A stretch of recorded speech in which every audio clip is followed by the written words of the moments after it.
सदाशिवसमारम्भाम् शङ्कराचार्यमध्यमाम् अस्मदाचार्यपर्यन्ताम् वन्दे गुरुपरम्पराम्। हरिः ओम् श्रीगुरुभ्यो नमः। हरिः ओम्। We have completed chapter 10 in the previous class. Today we will cover the summary of the entire chapter. The name of the chapter is Vibhuti Yogam. Chapter 10, Vibhuti Yogam. This chapter 10 is in the Madhyama Shatka, middle Shatka. Bhagavad Gita can be divided into 3 Shatkas. First Shatkam, second Shatkam and third Shatkam. Each Shatkam will have 6 chapters. First Shatkam contains first chapter to 6th chapter. It depicts, it portrays Jiva Swarupam. What is the reality of Jiva? The second Shatkam starts from 7th chapter and ends at 12th chapter. Second Shatkam mainly teaches Ishvara Swarupam. And finally the third Shatkam, which is from 13th to 18th chapters. 13th chapter to 18th chapter. In this we have the very essence of Vedanta, that is Jiva Ishvara Aikyam. So if you look at this chapter wise, the first Shatka talks about Tvam Padartha, second Shatkam talks about Tat Padartha, and third Shatkam talks about Asi Padartha. So in the second Shatkam we were discussing the Ishvara Swarupa. So we will have a complete clarity about what is Ishvara. It is starting from 7th chapter and slowly expanding. And finally he concludes in the 12th chapter. If you take any religious book, the simple definition of Ishvara or God is Jagat Karanam. He is the Srishtikarta. The word Karta means one who created Srishti. So when we hear this, we form certain ideas. The first idea is Anumita Swarupam. So we will try to analyze this as the Shastra analyzes. What Shastra said? Shastra said Ishvara is Srishtikarta. So we first face one problem. That Srishtikarta, we do not know, we haven't seen him. So you look at the things around you, right in front of you, the table for this matter. You understand there is a maker, a Srishtikarta for this table, but he is not seen right now. If you see this hall, there is a Srishtikarta for this, but he is not seen. So the Srishtikarta may not be available, may not be seen directly along with the Srishti, but we derive out of logic, because the thing is there must be some person who created this. So this Swarupa of Ishvara is called Anumita Swarupam. Anumita Swarupam means Ishvara is not directly seen, but can be inferred by logic. So a God who is not directly visible can be derived by logic, because we see everything here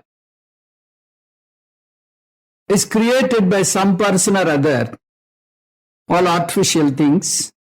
In the same way, this Jagat must also have been created by some cosmic person. So, the first and foremost proposition, axiom, is God cannot be seen directly, but can be understood indirectly by logic. Then the second thing is, when he is not seen directly, how to imagine him? How to understand him? So this is called an imaginary form. So Ishvara has got Anumita Swarupam, Ishvara is Paroksham, Ishvara has got Kalpita Rupam. Kalpita Rupam means imaginary form. So if you want to imagine who created this pot, he must be definitely a man. Why? How can you say that? Because animals cannot have that much of intelligence. Only man is buddhijeevi, an intelligent species in the entire Srishti. So he alone must have created this pot.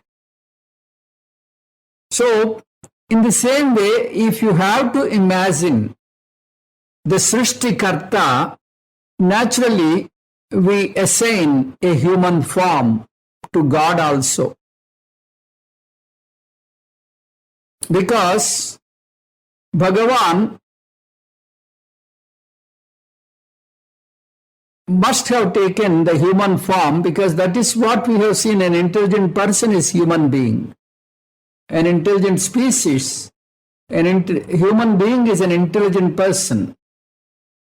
So naturally we assign the human form to God. Okay. So such God is Pratyaksham or Paroksham. Pratyaksham means is he available right in front of you, or he is somewhere not available to you? Definitely he is Paroksham. Because the form assigned to God is only my mental projection. It's my imagination. So definitely he cannot be seen directly by me. Therefore, Bhagavan, we imagine, is definitely in the human form, but he will be more intelligent than the human being.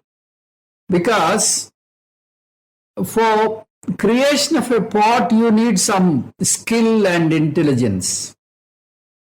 Imagine the vast and variety of this Srishti. So many things, unimaginable. So how much of knowledge, how much of skill, how much of effort he must have put. So he must be a more talented person, a more skilled person, more intelligent person than a human being. So if a man has got one head, we imagine him with many heads. Sahasra Sirsha Purushaha, we say. Then, if you have to create a small pot, you need to have some, Shakti. If you have to create this room, you need to have some Shakti. Imagine how much Shakti you need to have for creation of this entire universe. So, Bhagavan need many hands. So, along with human form, we give many heads, many hands, like that. So, he resembles man, but with, many hands and many heads. Then, what type of complexion does he possess? Is he black or is he white or is he wheatish in color? What type of complexion he has? Is he male or is he female? Everything is a confusion. So if you look at the Shastra, if you want to take the support of Shastra, then Shastra proposes many names: Rama, Shiva, Vishnu, Krishna, Devi. So many names are given by Shastra. So our confusion, it grows. There is no end to it. So we have to imagine Bhagavan as Sarvajna, Sarvasektimantaha. And is he one or many? Luckily, Shastra says he is one. So there is no need to worry about this. Though we give different names, the denominations are many. You may call him with any name of your choice. No need, no worry. So whatever be the name you assign, Bhagavan is only one. Therefore, if you look at the complexion for Rama, for Krishna, it is said that Neelamegha Syama.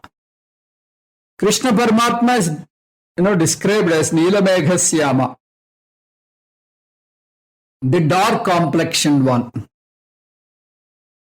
Pitambaradari. So, if you ask a Vaishnava, a Vishnu Bhakta, he will say that Vishnu is the real form. All other forms are, they are only subsidiary. They are only next to Vishnu. Similarly, if you go to a Saivite and ask him what is the real Swarupa, he will say, Shiva is the only right form, all other forms are subsidiary. Then if you ask a Sakteya, a Devi Bhakta, then he will say that Devi is the real form, all others are they emerged from Devi. So, what is the real Swarupa? So, if you look at the forms, there are so many forms. Shastra says, if you have Ishvara Darshana, you get moksha. So we need to have Ishvara Darshanam.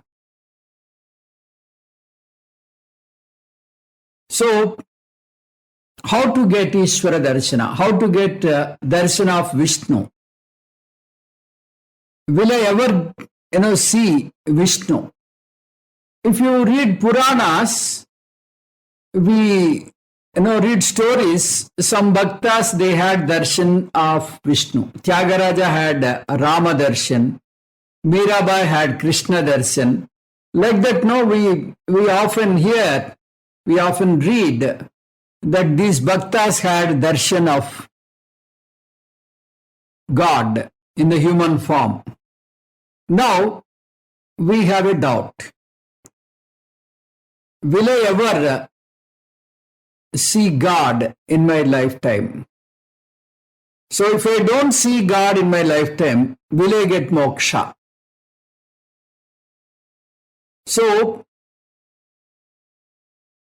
I have a clarity that God is there. To that extent, there is no doubt. Beyond that, my information is not clear. How he looks and whether he's male or female, what is the real form, whether he will come and appear to me or not. Everything is a confusion. Everything is a big question. So from this chaos, from this ambiguous position, Bhagavan wants us to escalate further and get the doubts clarified, and wants to clear our doubts. So he is going to bring a radical change in our understanding about God. If you understand Bhagavan as Srishtikarta, that is well and good. Don't stop there. You have to proceed further. Aage badho. Charaiveti, charaiveti.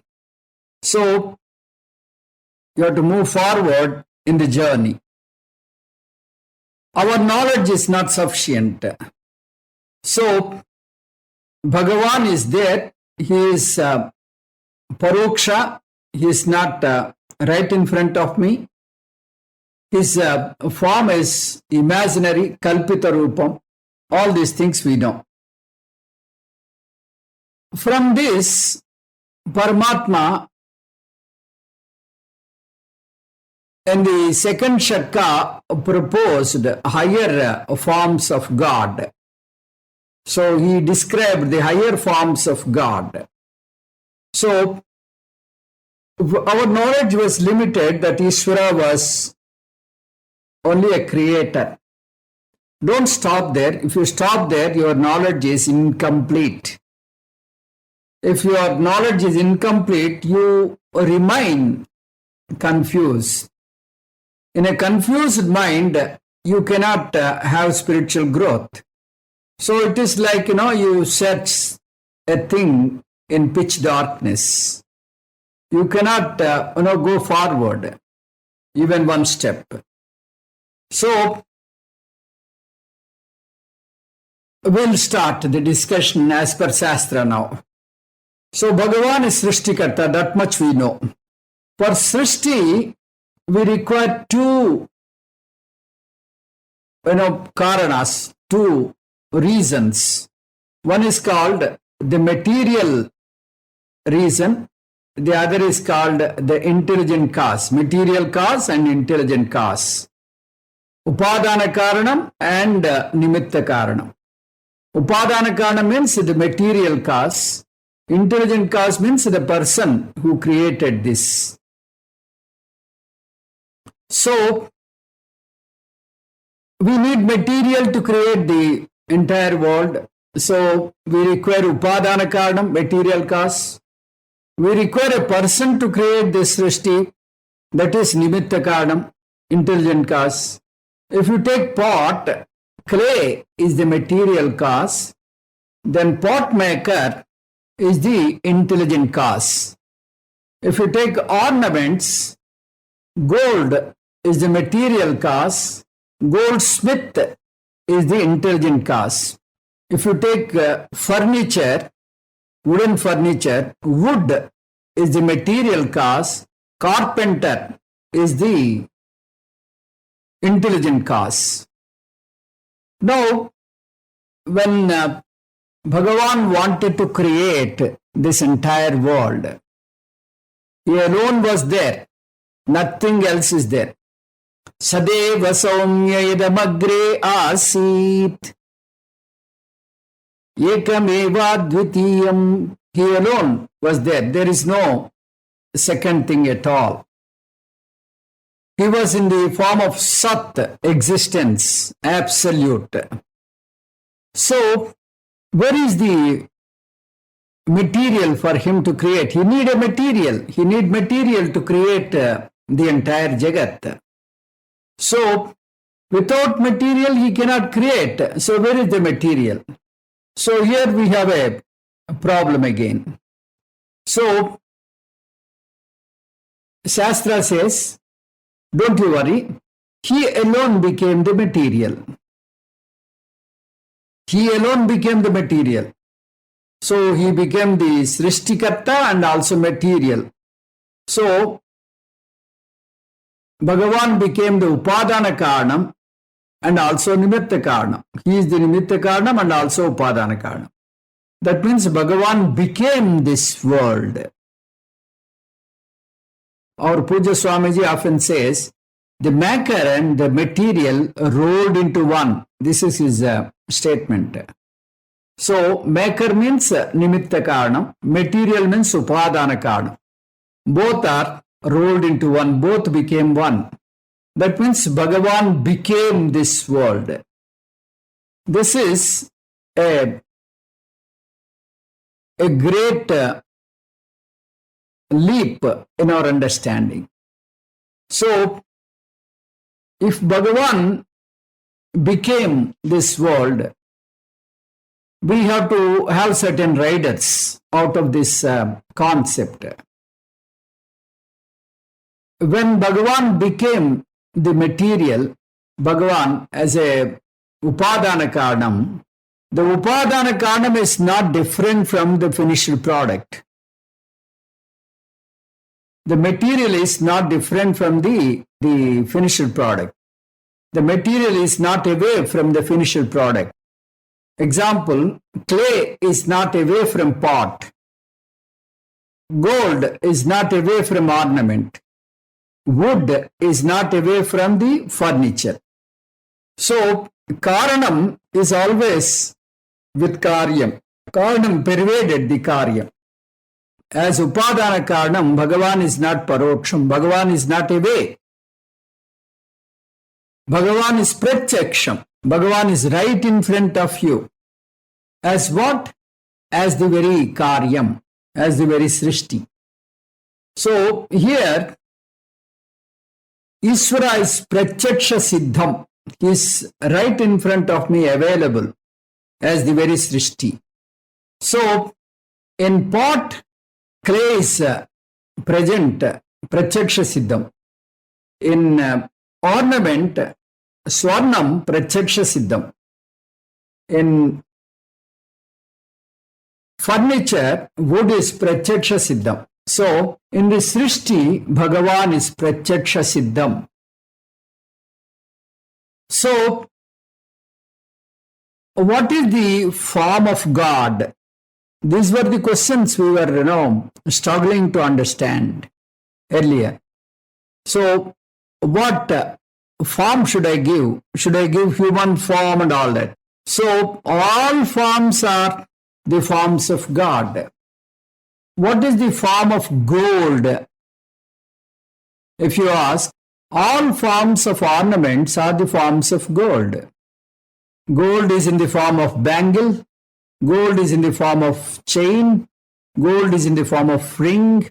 Gold is in the form of bracelet. Like that. So all forms are the forms of gold. So all forms in the Srishti are the forms of God. So whatever you see, whatever the form you come across, all the forms are mine. So you need not imagine my form. That's what Paramatma facilitated our understanding. Earlier we had to assign a form. Now there is no need to assign a form. All forms are God's forms. So how long I had to do Nama Japam to have Ishvara Darshanam? That question will arise to Bhaktas usually. If you have to do tapas for the God's appearance, then your search is incomplete because God is available right in front of you. Only thing is you have to understand. So, he is available as intelligent cause and also Upadana Karanam. That's what we have to understand. So, Ishvara as Upadana Karanam, we need not go, places, we need not go to places to have Ishvara Darshanam, or we need not make any special effort to have Ishvara Darshanam. The moment you see bangle, you have the Swarna Darshanam. The moment you see a ring, you have gold Darshanam.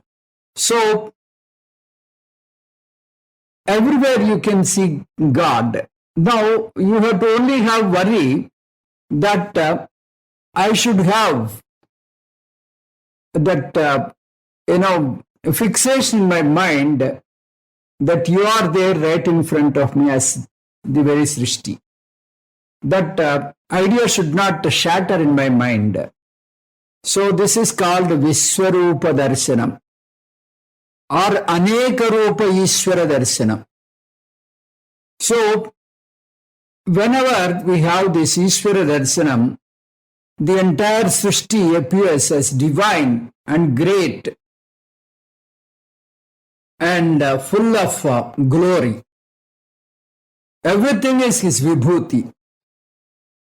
Sarvatra Ishvara Vibhuti Darshanam eva bhavati.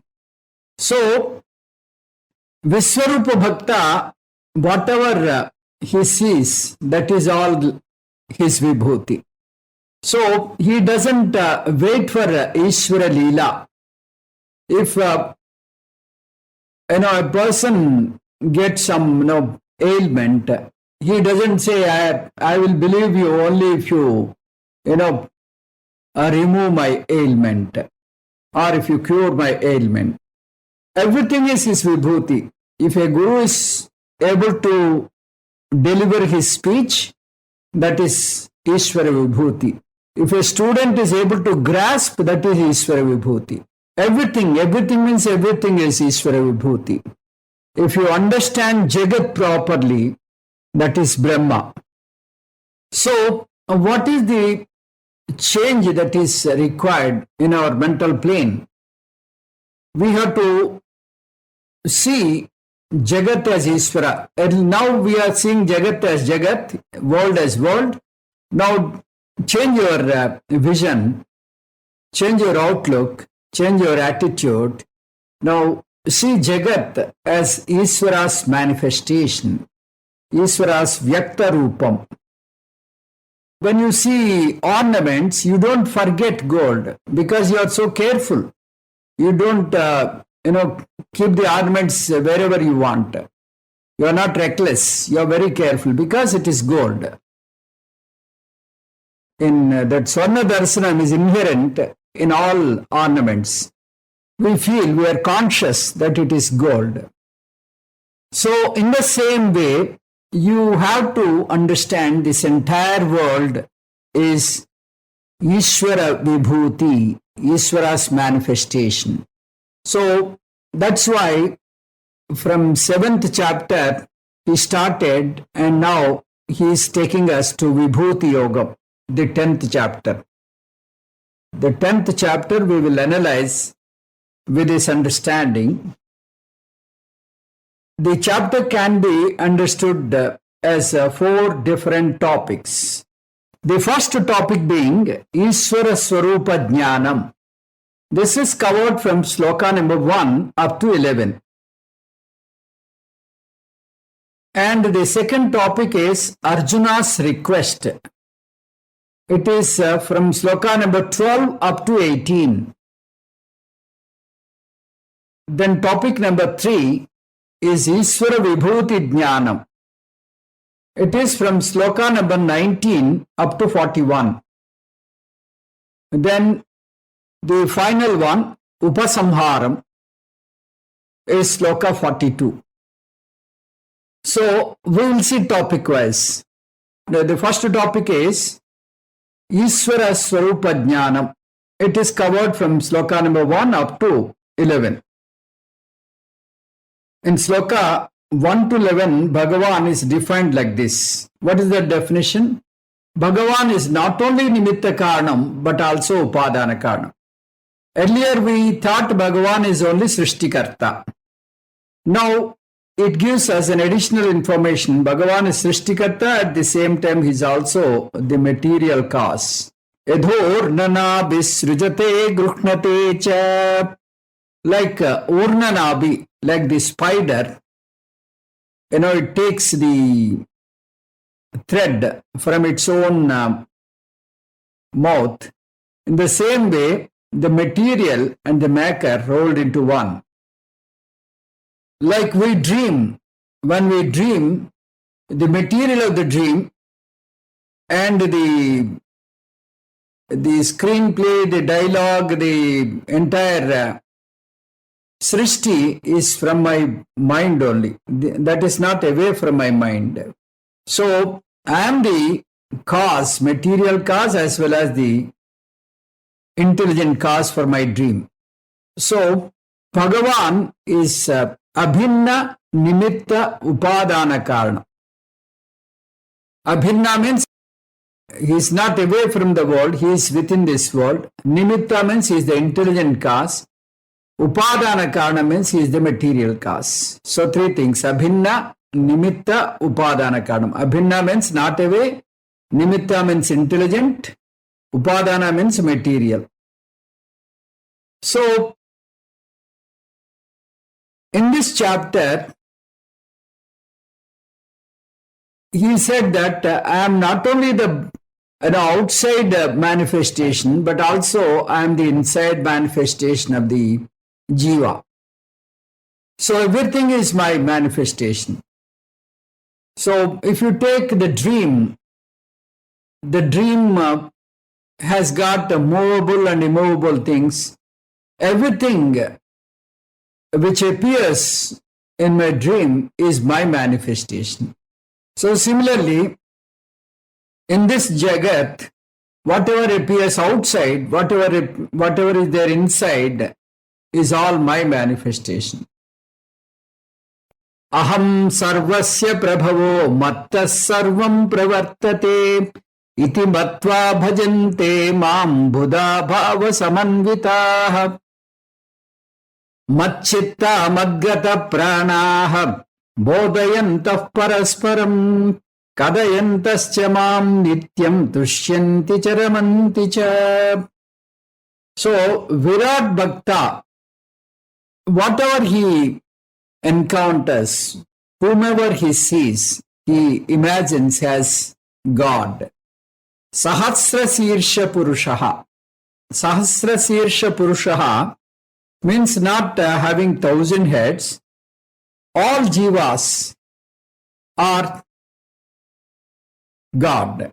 All heads of human beings are God's heads. All hands are God's hands. So like that, Machchitta Madgata Prana. So whatever they see, that is all God. Whatever they encounter, whether it is good or bad, that is all, divine experience. So they take everything as Ishvara Prasadam. Matta Sarvam Pravartate. So the happy moments and unhappy moments, both are from Ishvara. Everything is Ishvara Prasada. Iti matva bhajante mam buddha bhava samanvitaha. So this way, Krishna Paramatma expresses Virat Swarupam. And he talked about Virat Bhakta. So this is the second level of Bhakti. And this is not ultimate Bhakti, mind you. From this Bhakti also, one has to grow to Nirguna Bhakti. That is called Arupa Bhakti.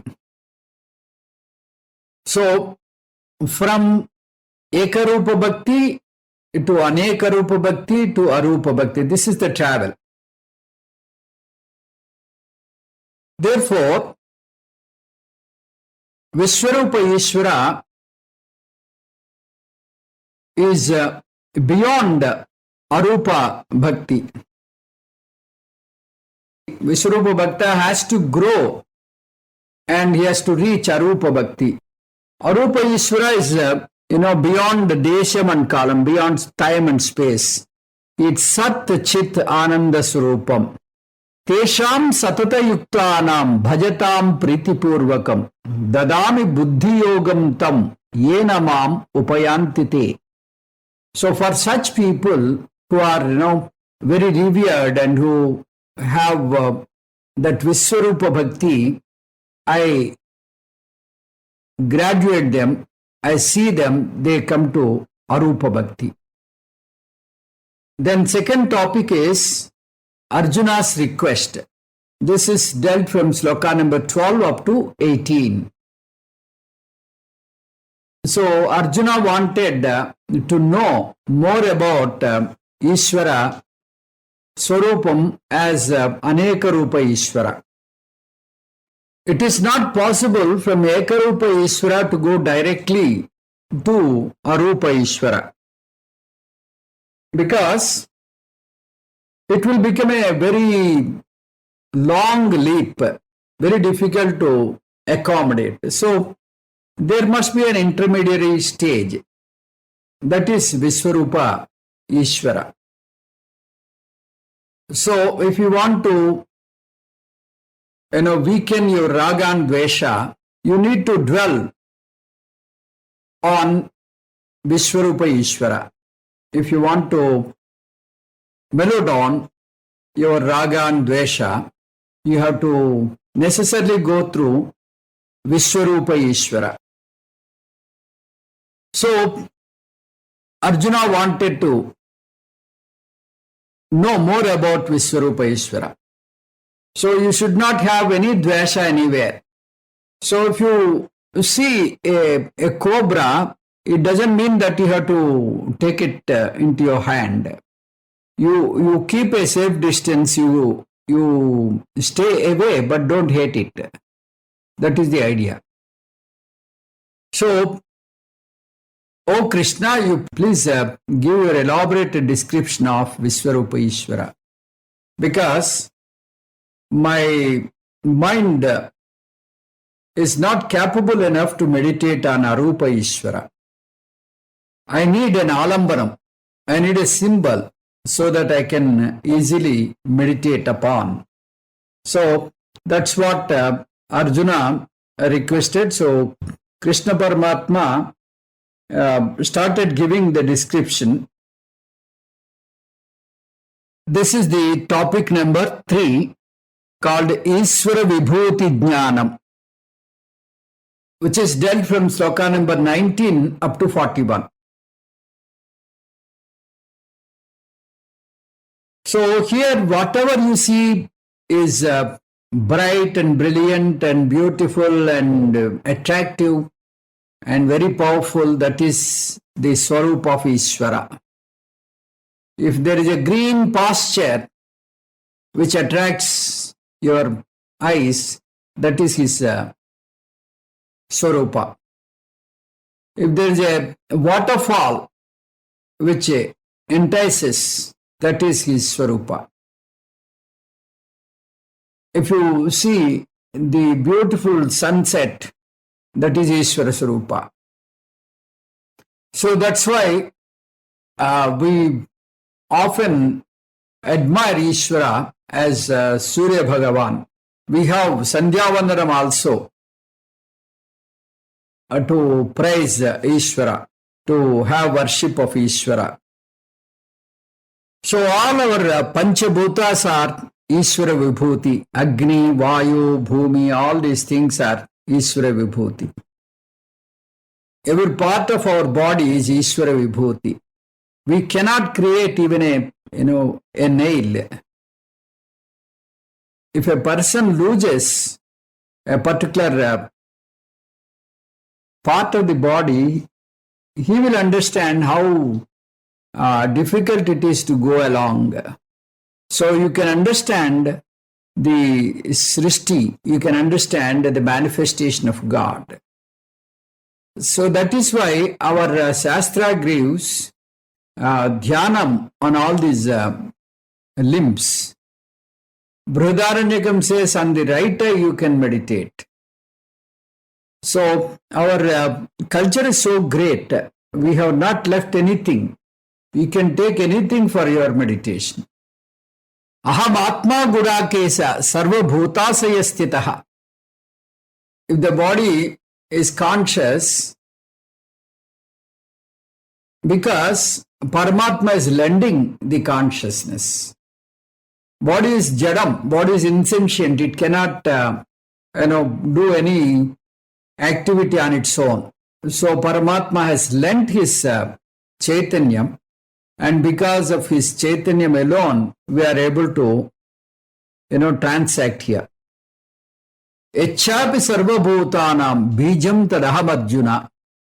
So he is not only Chit, he is also Sat. He started with Chit, and at the end he says that I am also Sat.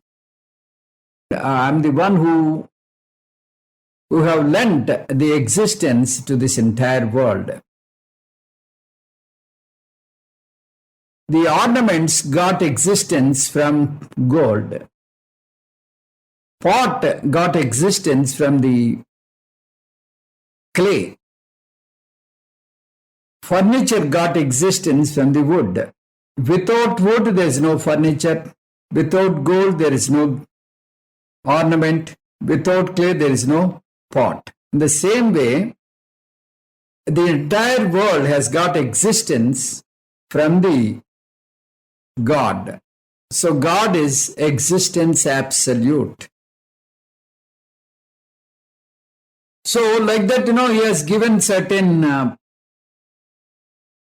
items and he said, you look at this is my manifestation.